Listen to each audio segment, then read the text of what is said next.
for the code card, if you're the person who's, somebody is doing CPR, and when you call that code, you get the entire medical team arrives. And generally the first year intern is going to take over on compressions. Respiratory is going to show up and take over airway until anesthesia gets here, and then they're going to intubate. So the nurse's role becomes possibly relieve of the chest for compressions. So somebody's going to get tired. When you saw that yesterday when you were doing compressions, you got tired. Same thing's going to happen here in real life. You're going to tire. But whoever's here on the card, first thing you want to do is make sure that you handed off the electrode.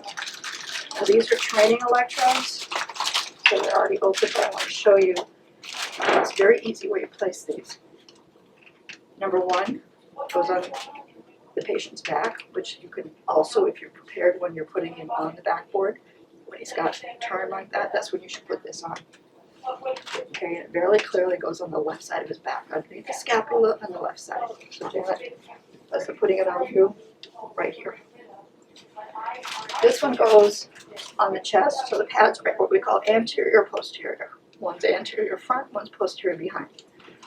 This one just to the left of the sternum, and this actually becomes your compression pad. So if you place this in the right location and you're doing compressions here, it measures the depth of the compressions for you. So this is your landmark to give compressions.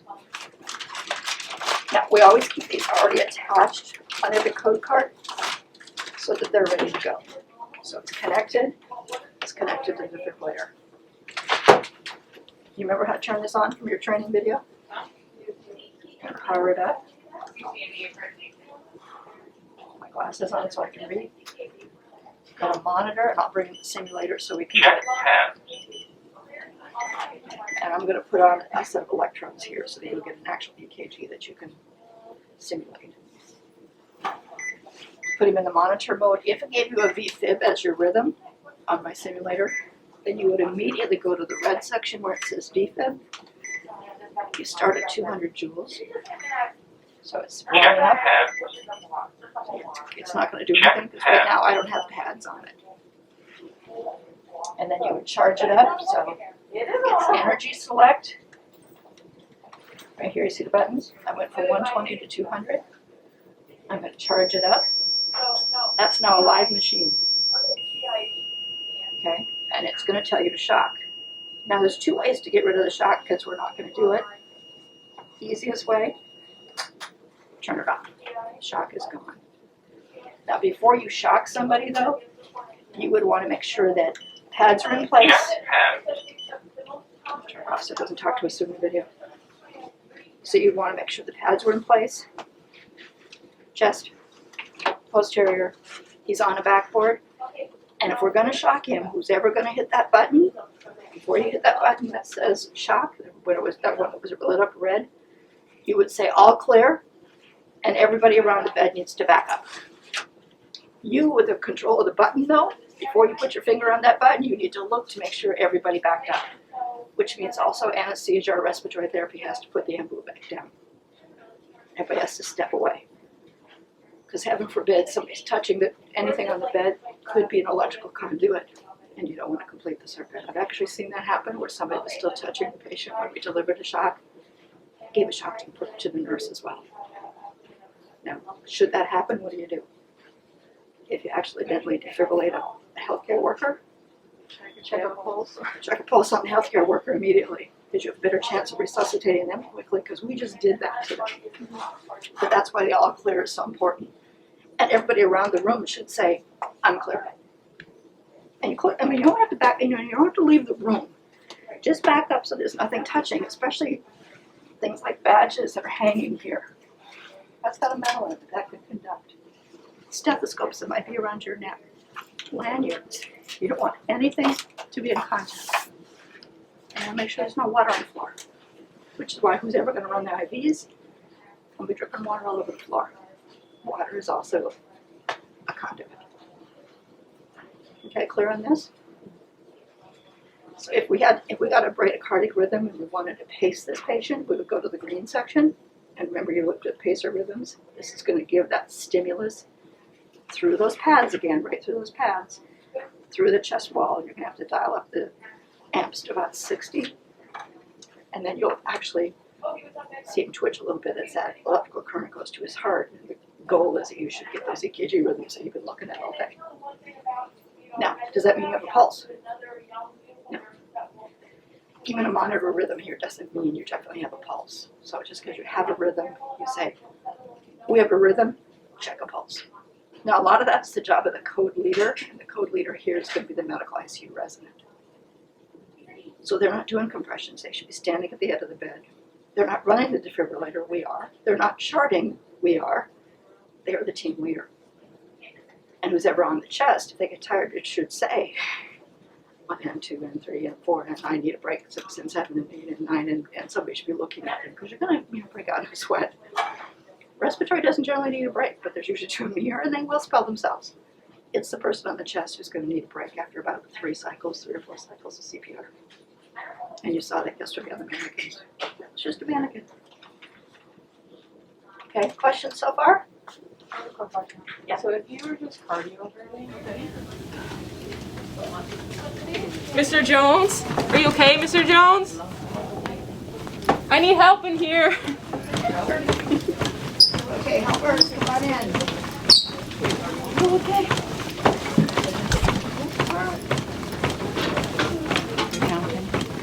No. Here's the board. Stop in. Okay, you can come in. All right, I have the board here. Our RT nurse. Okay. Everybody turn board. Pads. Okay. Wait a minute. Just don't really stick them. Just set them there. I don't want them on the tip. Okay, yeah. Put that one over on the front. Good. Okay, good. What happened? Casey? So this is Mr. Jones. He came in for chest pain. He was supposed to get a cath later this afternoon, and I found him unresponsive in his bed. Okay, do we know how long we've been doing compression? I think about 3 minutes. Okay, can we get the go on? Check pass. I think you go. Tell him when you breathe. Got to put it on leads.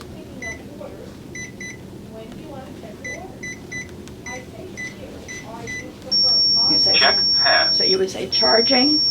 Charging. Okay, clear, everybody. Clear. Oh, clear. Clear. Everybody's clear. Clear. Okay, no, we're not gonna do that. Check pass.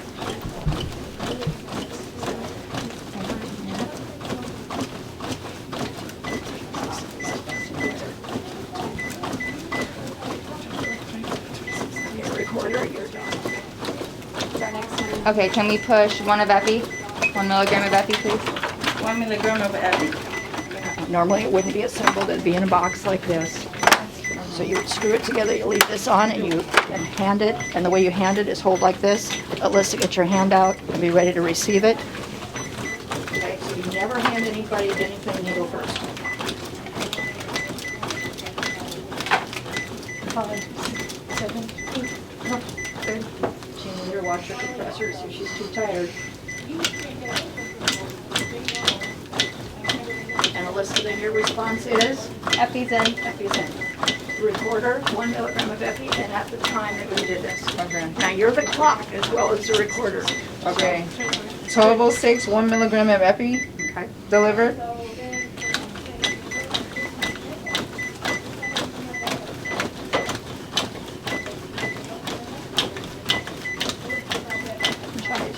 What else do you want to know about your patient? Do we have labs from this morning? K was 4.5. He's breathing. He's breathing. What? Even breath.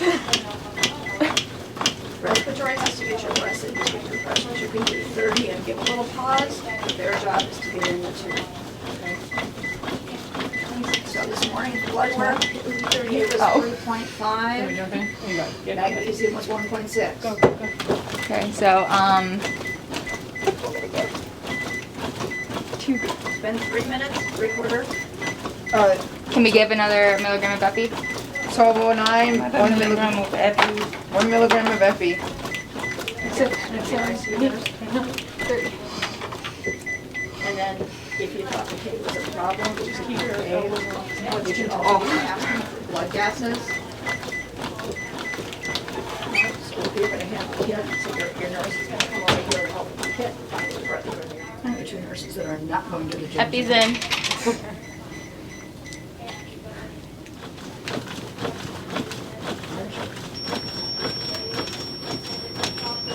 All right, everybody clear? Clear. All right, shock delivered. 12-12, shock delivered. Got a pulse. Because you could lose that pulse, so just because you got it back once doesn't mean it's gonna stay. So by now, the supervisor's on site, she was probably on site with the code call, because the other thing that would have happened overhead when you guys all came in, you told the MSA, call a code. And it would say code blue, the room number, that's when your team arrives, that's when your RRT nurse came in, that's when anesthesia responded. And there's an airway cart on top of the boo bag. It looks like that little fishing bag over there on that other cart. That's where their airway supplies are. So they're going to intubate. They're not bringing anything with them. Everything should be on the code cart. Now the problem we have is way too many people showing up. And it gets to be like hard to maneuver. You, the team leader, also are in charge of crowd control. You and the nursing supervisor. And people who have no point to be on the team need to back away from the team. So if intubated, you're now bagging as long as the pulse is present. So somebody still needs to have a hand on the pulse. Now we're getting ready to go to the ICU. You don't transport until he's stable enough to transport. And that generally means blood pressure is holding in the 70s to 90 range. You're going not far to the ICU. The ICU needs to be ready. If we're assisting ventilations, respiratory has already called ahead on their phones to get a ventilator set up, and we're going to go to the ICU. So if you go back through your mock code, what did we do? We did airway, breathing, circulation when you found him unresponsive. You immediately started CPR and called for help. Your team arrived and took over duties. The overhead code call gets everybody here. Now, Casey, if it was your primary patient, you already knew what IV lines he had, and you should know if they're patent. That's one of the things that you made an assessment on in the morning. I have an IV or I don't have an IV. So when the ICU nurse shows up, she knows what kind of access she's got. Well, it's a 22 in the back of the hand is not going to be appropriate. You want to go 18 and a cubital. A code is not the time to put in a central line. That's post-resuscitation work.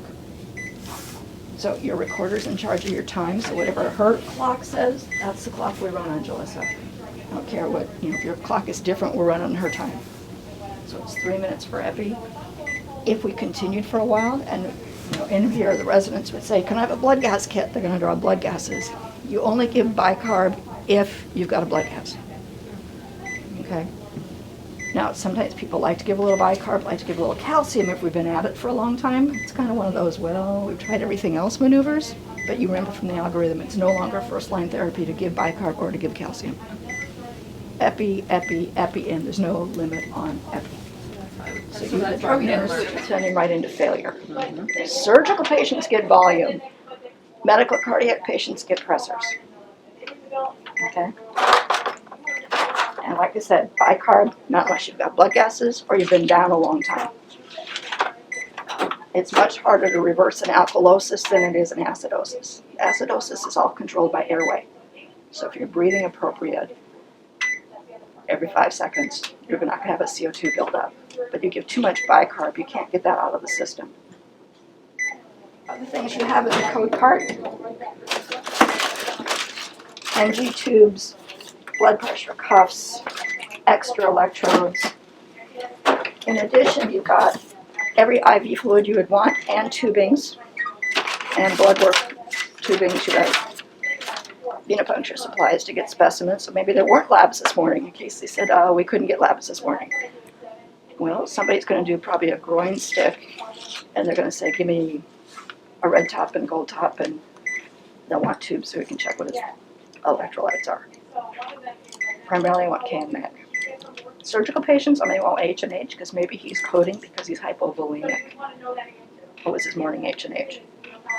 So that's that kind of on-the-job critical thinking that you learn. You know, I've got a cardiac patient. What should I know? What's his rhythm? What's his pressure? What are his lung sounds like? What are his morning labs? And if somebody didn't order morning labs, I would draw labs on a code. You don't need an order for that. Somebody will put it in later. Okay? So part of your job as you're training is to get kind of familiar with what's in a code card. Now we did attach, there are labels on every drawer, but they're small and kind of hard to read. But we also put it in we made bedside manuals for every code card. Your documentation sheets are in here. Your IV drips are in here. Your algorithms are in here. So nobody has to memorize something when it's here laminated as a resource. Now most of the residents have the pocket-sized one in their lab coats, because depending on if you're bradycardic, the drug therapy is different. You're in VFib, it's epi, shock, and a lot of CPR. If you're bradycardic, it's atropine and temporary pacing, which you can also do on this machine. So you would go to the green buttons. So if I give you a bradycardia, turn your monitor back on. Check path. Let me give you a heart block. So we're going to put him in 3rd degree heart block.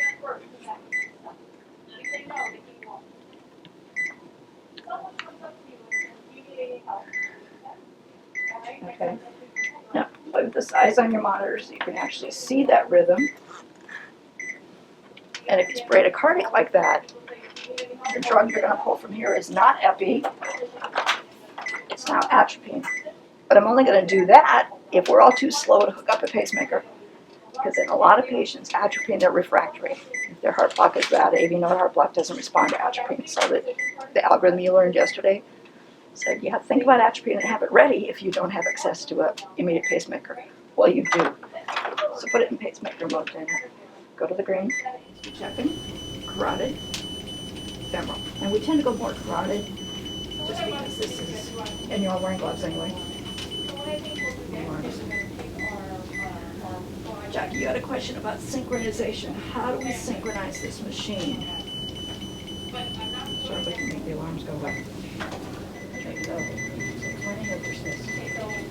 And this is not a slow course. This is not 1 to 2 minutes like you learn how to do morphine or dips. This is in the IV, push it. Got fluids up and you run the fluids through it. What kind of fluids do we run in the code? If I hit that now, which we're not going to do because he's not connected, it would hit on those R waves. Give me a head, turn that on. Okay. Now we're going to do this again in a much more, everybody will have a different role.